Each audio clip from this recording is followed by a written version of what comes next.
Hey, what's up, everybody? Gregory's World. It's raining out here today, but yeah. So I signed in here for a minute. We're got the little compound effect in order. Put in my stop loss. It's around 11:30. I think I got out here maybe around 9:30, 10 o'clock. I don't know. But today was more of an assessment than it really was of getting work done. But I did finish getting the mantle piece done for the most part. It needs a little bit of, finessey work.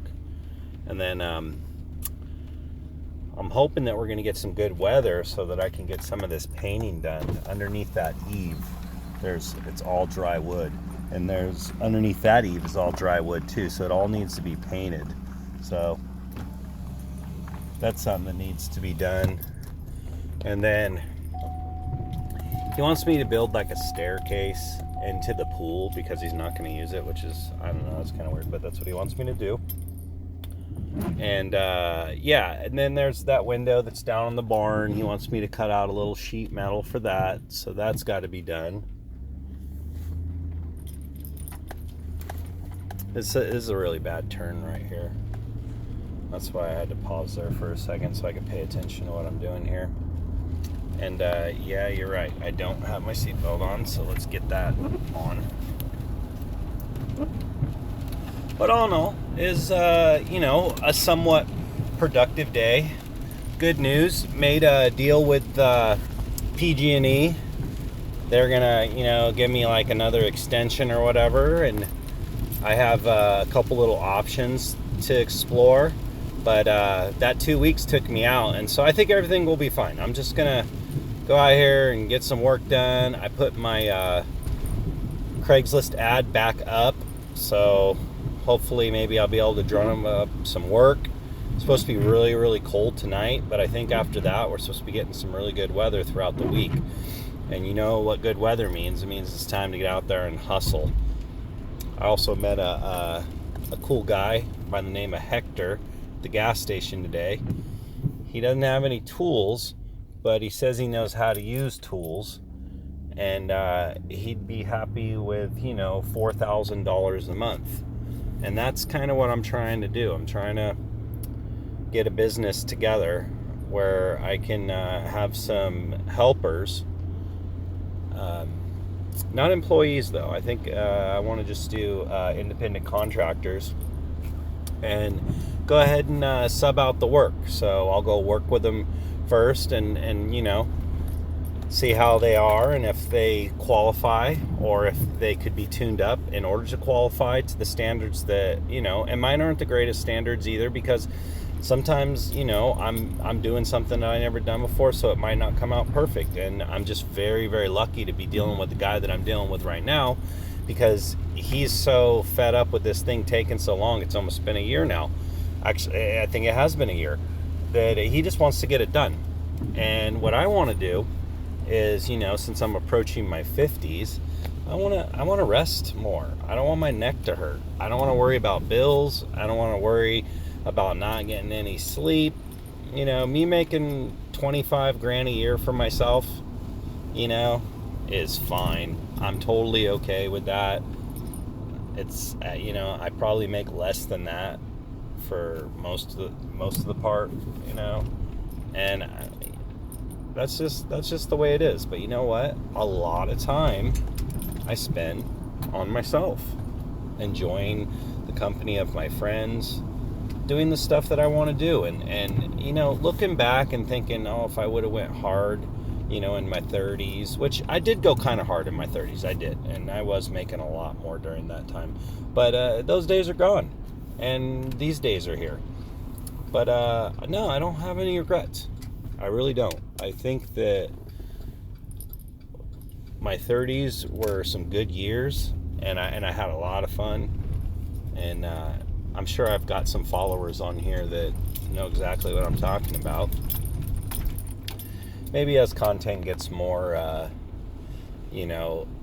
diverse, as you know, my content's pretty diverse, but as the content gets more diverse, then I will want to talk about other subjects like, what I used to do in my, past previous experiences of work, and what my ideas are to maybe get back in that field somewhat, just to kind of help people out, because there's good money to be made, and there's a lot of talent out there that really needs to be, dare I say, exploited.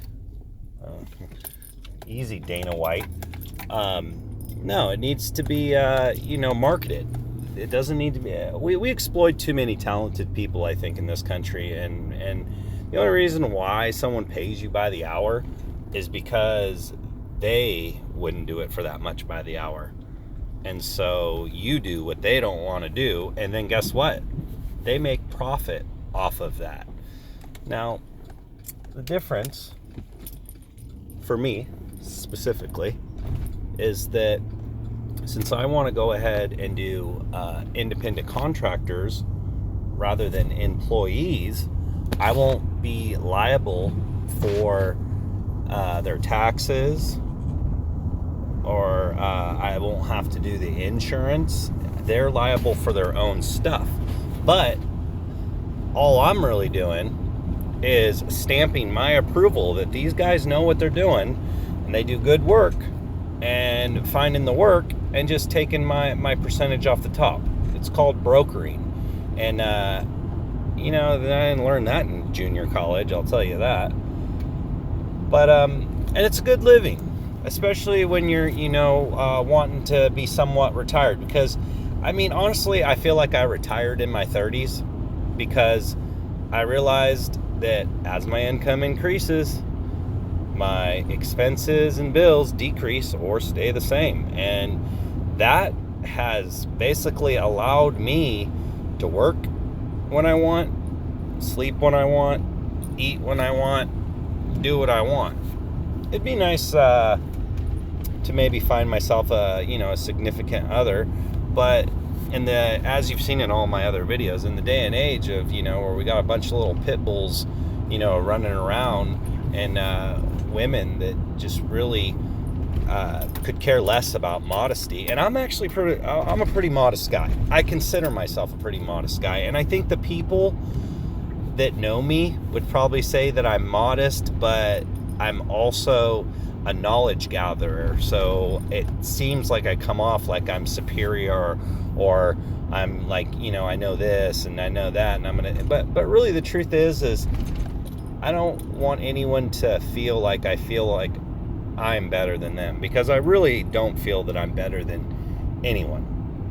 And I really don't feel that anyone's better than me, and I don't feel that anyone's better than anyone. I think that some of us want to do things, and some of us don't know how to do things, and some of us are willing to sacrifice to learn to do those things. And which one are you?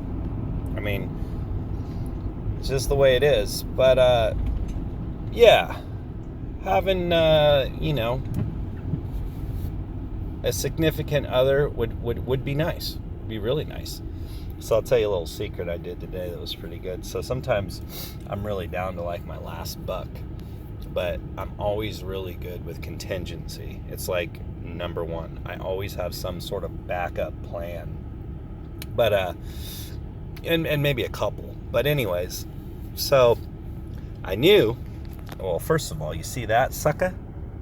That is a full tank of gas. Got some boogies there in my Escalade. Now, what's nice about that is this thing takes premium fuel. So today it was about $95. Yet I only had about $16 in my account from not working for the last week. I'm a paycheck to paycheck kind of guy. I'd rather get some cash, but it's just been paychecks recently, so we'll see how that works out. But I know that in order to get the pump started, at least with my bank, this might not work with your guys' bank, and I opened my bank account in the 90s, and so I might be on some grandfather law. I have no idea. But what I do know is here in the state of Oregon, it's like $10 that you need to have on your card in order to pump gas. So, shout out to Bank of the West. They have, carried me many times with this little thing that I do when I need to. That guy's, he's going home with his food and his pizza and his little dog. He needs a stretch. That's why he's walking that way. A lot of us need to learn how to stretch. I was listening to this guy today. Well, let me stick with my first thought and then I'll tell you about this guy. But yeah, lost my train of thought there. It'll come back to me, but I'll since I lost my train of thought, I guess I'll just tell you. So basically, there's this guy, and he's a billionaire or whatever, and he spends $2,500 a month, or no, maybe he said a day. I don't know. Anyways, some ridiculous amount of money. I think it's a month on stretching. That somebody comes out and sees him a couple times a week and, gets him in, or he shows up at their, dojo or whatever, and he pays $2,500 to have someone teach him how to stretch.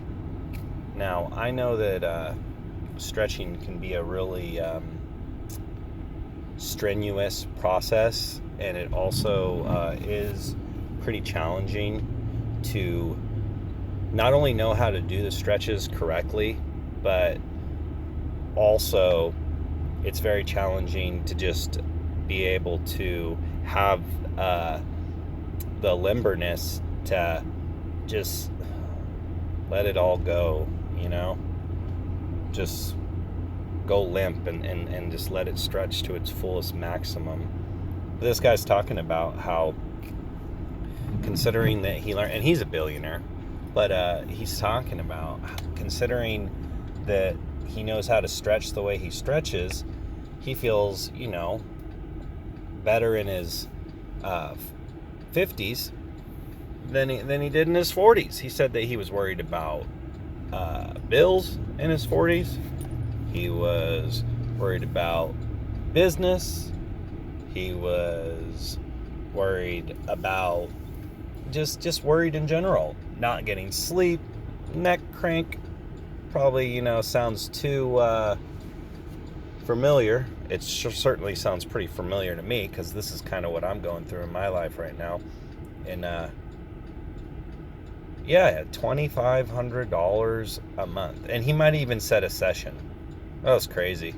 Maybe I'll link that video to this one, because that was pretty good. And there was another one earlier I wanted to link. I'm going to start linking videos so that you guys can watch what I'm watching, because I don't really believe that I'm giving the knowledge as, like they can, but at least I can broker out the knowledge so that you guys can get it. And I think it is important to do that. I'm trying to go back on my train of thought of what I was thinking about back there before that guy and his dog kind of, got me a little sidetracked. I'm kind of like one of those people where I get sidetracked pretty easily, and but as I've got older, I've really tried harder and harder to look for those opportunities to not get sidetracked and actually, pay attention, so that I can really try to focus and have ultimate focus. Which that since we're just kind of here talking and I'm just driving, The Power of Concentration by Theron Dumont, Q Dumont. I think it's Theron Q Dumont, something like that. It's called The Power of Concentration. If you can get through that book, you can go through any book. That book is so intense and so serious towards the end that just what it tells you to do is, it's, it's not undoable, and it's not unreasonable, but for the average attention span and patience, considering that we're in like a one-button touch society now, this type of patience just doesn't exist anymore. And that's another thing, I think, is just actively looking for that opportunity to show that you do have those patience and that you can stay calm. You don't need to raise your voice. You don't need to, make a big fuss. A man of value doesn't have to boast about himself. He really doesn't. And in a way, I think this is kind of what's kept me single for the last 3 years or so. But and also I'm a handful, so let's be clear about that, But I don't try and convince people to like me or befriend me. I basically treat them the way that I would treat anyone, and then I take a step back and I analyze how they treat me. And then after they treat me, analyze how they treat others. And then after I analyze how they treat others, I may start analyzing, what they believe in and what they don't believe in. And if everything checks off, then, that's that. But Jordan Pearson brings up a really good Jordan Pearson, I think is that what it is. He brings up a really good point that when you're looking for love, you're really looking for compatibility. Because the thing is you're not going to get what you want. I mean, I don't think anyone ever, maybe not ever, maybe there's Adam and Eve, maybe that is exactly what they want, but for the most part, I don't think anyone ever gets exactly what they want. And I think that's exactly what they need, is that you shouldn't get exactly what you want. Getting exactly what you want is kind of like a single child attitude that might manifest from that type of, situation. But yeah, he talks about, I know you're a good person, but I also know you're full of snakes. And I also know that I'm full of snakes. But you know what? I'm still going to give it a shot, and we're going to see what happens.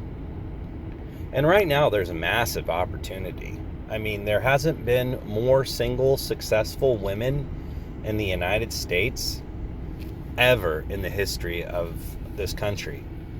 And it's because, they don't really realize, that what they're doing is just, it's not attractive for the majority of men. And they, kind of find it like, it's provocative and it's sexy, but it's not attractive.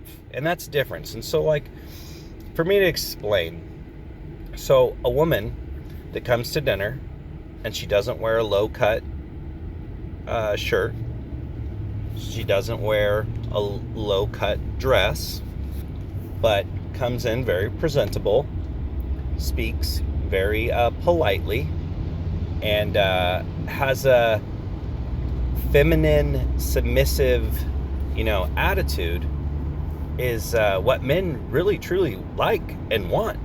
And this is why I think most men go for a younger woman, because older women with their big lips and their big cabooses that they're trucking around behind them like wagons and all that stuff, it's in its own aspect, yeah, I guess it's feminine because it's a woman, but it's very masculine.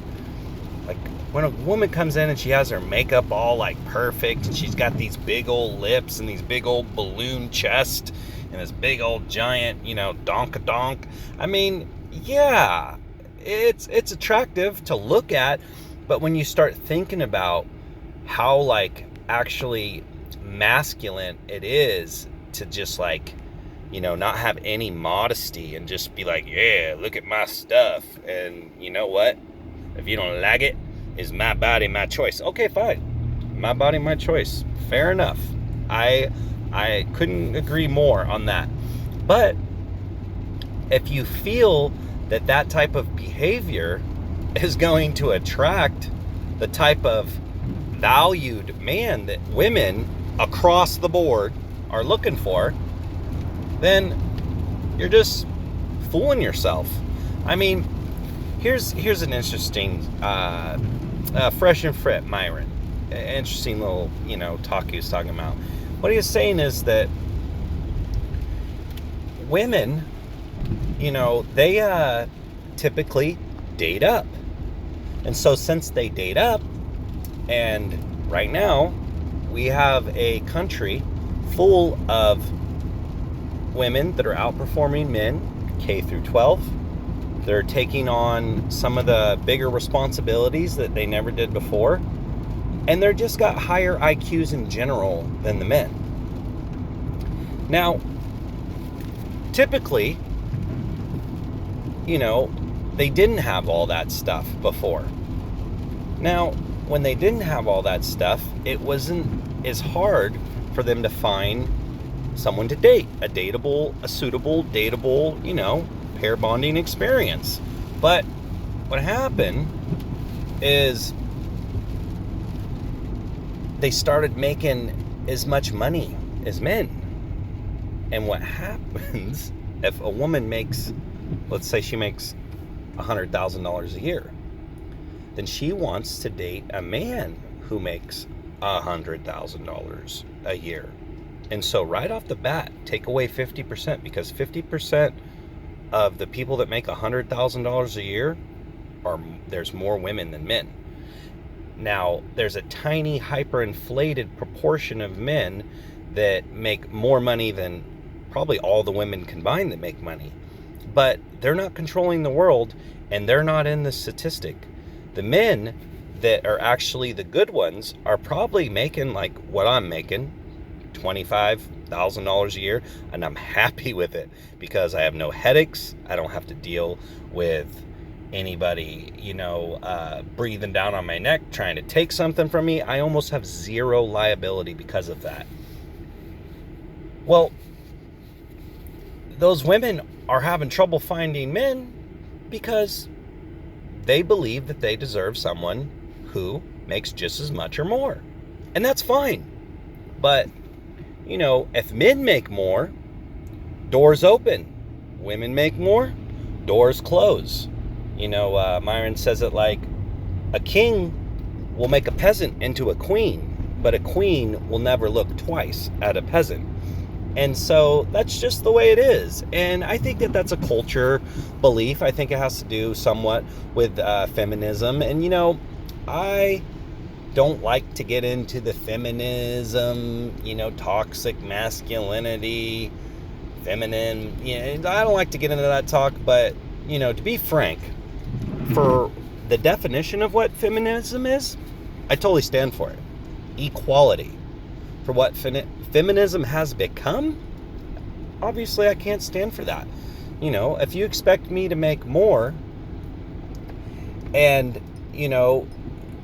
you or the same, but you're not going to do the same for me, like you're going to hold me to a standard to pay for dinner, and, yet you want a traditional relationship, when really you're conducting yourself as a modern woman. See, women that conduct themselves as modern feminist women are not qualified for traditional relationships, and they can't get that through their head. It's not the man's fault in this situation. It's their fault. They're completely 100% to blame.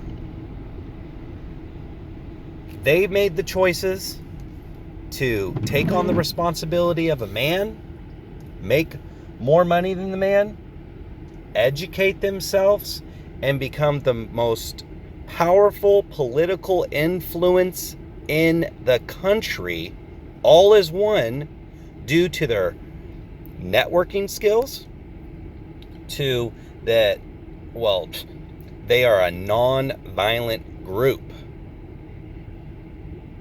So, I mean, and when you look at it from that perspective, they are responsible.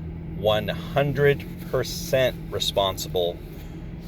Now, you're seeing this movement of women and men that are activists, and they're advocating for what's going on because they see that it's not fair to lie to the women. Well, you know, the three biggest lies, this is Jordan Pierce, the three biggest lies that are told to our women around the age of 18 is your career is the most important. That's number one. Number two, there will be nothing more important that you do in your life than your career. That's number two. And then number three, well, there should be nothing more important in your life than your career. And what happens is these women decide to sleep around in their 20s and then go looking for a high-value man in their 30s after they've already, given up the goods. And so men don't want something that's already been, given and already is full of experience. It's just not what we are. We dig innocence, not experience.